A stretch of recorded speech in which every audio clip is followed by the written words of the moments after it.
Southeast Georgia and the Lowcountry. This is WJCL 22 Morning News. See us now.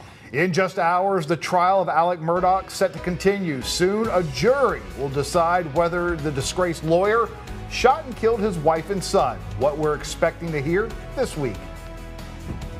The growing controversy over the Chinese spy balloon now in pieces off the South Carolina coast.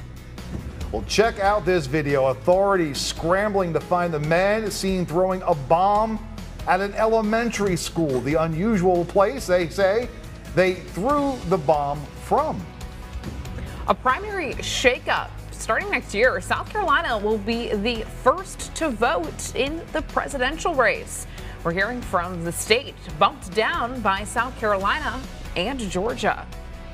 We want to thank you so much for starting your day with us right here on WJCL 22. Good morning. I'm Emma Hamilton. And I'm Frank Solkowski. As you can see, we got bookend meteorologist with us this morning. Got Melissa Hall. She's going to have our traffic in just a second. Jonathan Myers, weather-wise, we're going to be warming up this week. Warming up this week, spring-like and quiet throughout most of the week, not until the end of the week before we see our next chance for some rain. So as for this morning, not a bad start out there. We're seeing a lot of clear skies, maybe just a little patchy fog, more like moonlit skies, and that nearly full moon that is up there. 45 degrees, jacket weather this morning, so it is definitely chilly as we start things off this morning for that drive to work and also for school this morning. Live radar showing nothing anywhere near us. All the clouds and rain are well to our north and east. This is the same area that brought us those clouds yesterday across a lot of areas. Did have mostly cloudy skies throughout most of the day on Sunday. At least today we'll see plenty of sunshine. Beaufort 66, Sylvania 67, closer to 70 for Pooler, Reedsville, and also for Alma today. Like I said, overall this week is looking quiet, but I'll track out the next chance for rain coming up in less than 10 minutes. All right, thanks so much, Jonathan. Well, happening in just hours, the trial of Alec Murdaugh set to enter week 3. The disgraced former lawyer accused of shooting and killing his wife Maggie and son Paul back in June 2021. This week, we're expecting to hear from several more members of law enforcement who were there that night and have combed through a lot of evidence. Now, here's a quick rundown of what we've seen and heard so far. The jury first saw the graphic police body cam video and unredacted 911 calls from that night. Then they saw a video of Alec Murdaugh talking to investigators. A SLED agent testified Murdaugh told him, quote, "I did them so bad." The defense claims that the video said they did him so bad. The trial is set to continue this morning at 9:30. And don't forget, you can stream the entire trial live on our website at WJCL.com, or you can watch it on the go by downloading the WJCL 22 News app.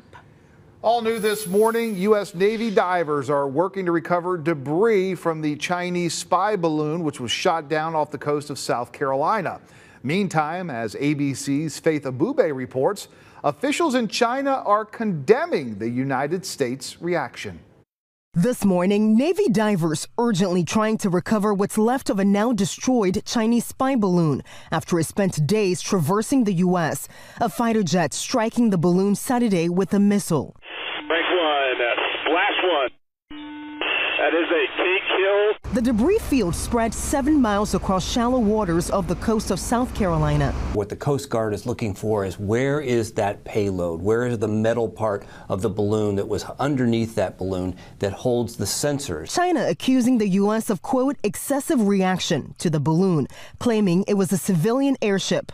Meanwhile, Republicans criticizing the Biden administration say the U.S. should not have allowed the balloon to drift over its airspace for days. I can assure you that if we fly a balloon over China, they're going to shoot it down, and probably a lot sooner than we did.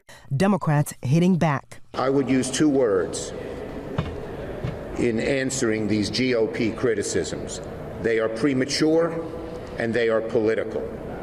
Our friends are playing politics with U.S. intelligence. Senior Biden administration officials say the military took immediate steps to protect against sensitive military information, and that President Biden ordered the balloon to be shut down as soon as it posed no risk to people on the ground.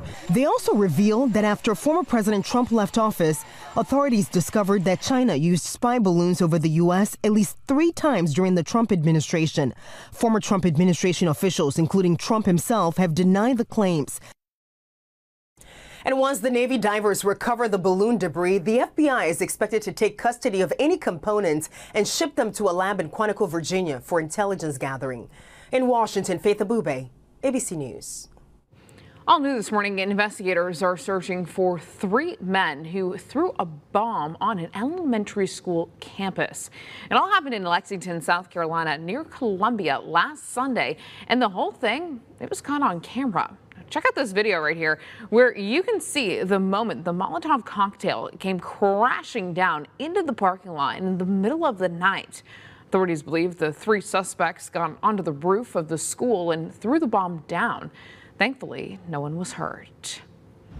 We now know more than 500 people are dead and some 3,000 are hurt after a powerful earthquake hit Turkey and Syria earlier this morning. Officials say that it was a magnitude 7.8. Right now, rescuers are frantically searching for survivors and communities brace for aftershocks. Well, folks in South Carolina will now be the first to vote in the 2024 presidential race. Over the weekend, the Democratic National Committee passed a new early primary calendar replacing Iowa with South Carolina. This morning, frustrations are growing in the Midwest.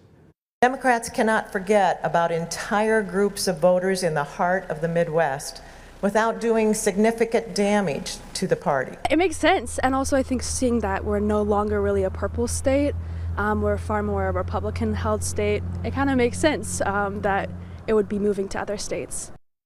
South Carolina is now first with a primary on February 3rd. Georgia will vote 4th on February the 13th. We now know a record number of people traveled through Savannah last year. According to the Savannah Hilton Head International Airport, more than 3.5 million people went through the airport last year. That's up 27% from the year before.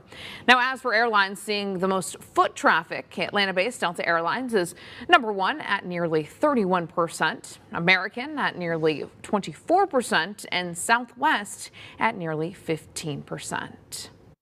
Let's take a look at traffic. Track 22 Monday morning. Everybody getting back into the swing of things. If you're thinking about maybe heading out to Tybee Island, catching that sunrise right around 7:15, no problems as you make your way there. From downtown out to Tybee, going to take you 24 minutes. And across the area, no accidents to report. Let's take a live look outside Highway 21 at Gulfstream Road. This is in Port Wentworth. You can see a few cars already getting back at it this Monday morning.